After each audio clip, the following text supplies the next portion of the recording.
शिव भूमि मंडी पहुंचे प्रधानमंत्री नरेंद्र मोदी को भगवान शिव के त्रिशूल, पश्मीना शॉल, टोपी और चंबा थाल देकर सम्मानित किया गया। प्रधानमंत्री को पश्मीना शॉल, टोपी और चंबा थाल देना तो ठीक है, लेकिन इस तरह से रैली में उन्हें शिव का प्रतीक त्रिशूल भेंट करने पर कई सवाल उठ रहे हैं। त्रिशूल से जुड़े मुद्दे पर आपके साथ चर्चा की जाएगी। तब तक आप हमें बताइए कि त्रिशूल को इस तरह से किसी व्यक्ति को रैली में भेंट करना सही है या फिर गलत, चाहे वो व्यक्ति हमारे देश का सर्वश्रेष्ठ नागरिक क्यों ना हो। हिंदू धर्म के अनुसार भगवान शिव को हमने हमेशा त्रिशूल धारण करते हुए देखा है, लेकिन क्या आप जानते हैं इस त्रिशूल का अपना ही महत्व है। भगवान शिव का त्रिशूल अपने पीछे कई रहस्य छिपाकर बैठा है। इस त्रिशूल से पूरे संसार की गतिविधियों पर असर पड़ सकता है। आज आपको बताते हैं भोलेनाथ के इस त्रिशूल के बारे में और इसकी महिमा भी आपको बताई जाएगी।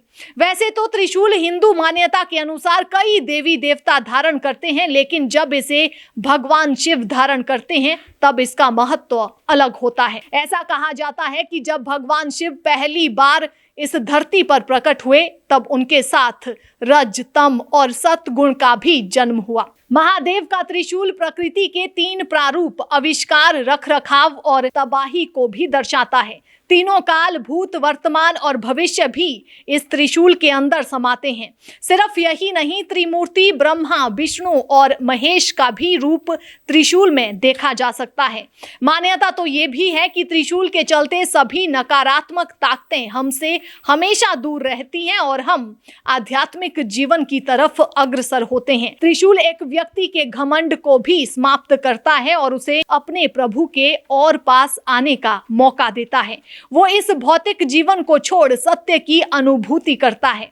बता दें कि त्रिशूल का शिव के हाथ में होने का अर्थ होता है कि शिव तीनों गुणों से ऊपर है, अर्थात निर्गुण है। कई लोगों को ऐसी भी धारणा होती है कि महादेव का त्रिशूल तबाही का प्रतीक है, लेकिन आपको बता दें कि तबाही के साथ आपको सभी कष्टों से भी यही त्रिशूल मुक्त करता है। त्रिशूल आपको सत्य का मार्ग दिखाता है और उस पर चलने के लिए प्रोत्साहित भी करता है। आसान शब्दों में त्रिशूल के माध्यम से मोक्ष की प्राप्ति हो सकती है। पौराणिक कथाओं में कहा जाता है कि एक बार शिवजी ने अपने पुत्र गणेश का सिर त्रिशूल से काट दिया था।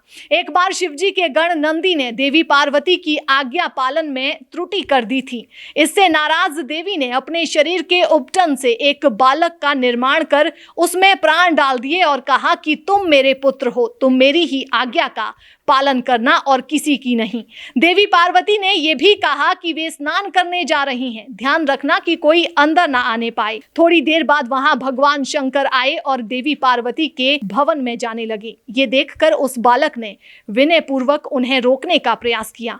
बालक का हठ देखकर भगवान शंकर क्रोधित हो गए और उन्होंने अपने त्रिशूल से उस बालक का सिर काट दिया। देवी पार्वती ने जब ये देखा तो वे बहुत क्रोधित हो गई। उनकी क्रोध की अग्नि से सृष्टि में हाहाकार मच गया। तब सभी देवताओं ने मिलकर उनकी स्तुति की और बालक को पुनर्जीवित करने के लिए कहा। तब भगवान शंकर के कहने पर विष्णु जी एक हाथी का सर काट कर लाए और वो सर उन्होंने उस बालक के धड़ पर रखकर उसे जीवित कर दिया। तब भगवान शंकर व अन्य देवताओं ने उस गजमुख बालक को अनेक आशीर्वाद दिए। देवताओं ने गणेश, गणपति, विनायक, विघ्नहर्ता, प्रथम पूज्य आदि कई नामों से उस बालक की स्तुति की। यहाँ बात राजनीतिक दलों की नहीं है, बात हिंदू मान्यताओं की है। हिंदू मान्यताओं के अनुसार त्रिशूल को इस तरह से किसी रैली में भेंट करना सही नहीं है। इंसान को हम भगवान का दर्जा नहीं दे सकते।